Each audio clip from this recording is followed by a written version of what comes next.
बहावलपुर से रिपोर्ट कर रहे हैं मलिक सईद जनरल वजीर एला पंजाब मोहतरमा मरीम नवाज शरीफ साहबा इक्सइन हाईवे बहावलपुर इंजीनियर फरूख ममताज वड़ाइच और एसटीओ हाईवे हासिलपुर मोहम्मद शफी की हिदायत की रोशनी में सब इंजीनियर हाईवे हासिलपुर मोहम्मद शहजाद ने हाईवे हासिलपुर की तरफ से लगाए गए रिलीफ फ्लड कैंप जमालपुर में सैलाब मुतासिरीन में राशन टेंट और नकदी रकम भी तकसीम की।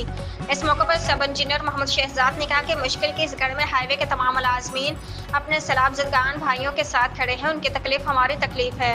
उन्होंने कहा कि इक्सइन हाईवे बहावलपुर इंजीनियर फरूख ममताज वड़ाइच इंसानियत से मोहब्बत करने वाली शख्सियत हैं। वो खुद भी जगह जगह रिलीफ कैंपों के विजिट कर रहे हैं अपनी तरफ से और हाईवे के मुलाजमीन की तरफ से सैलाब ज़दगान में राशन और नकदी रकम भी तकसीम करवा रहे हैं। इंशाल्लाह जब तक मुतासिरीन की बहाली ना हो जाए हम ये सिलसिला जारी रखेंगे।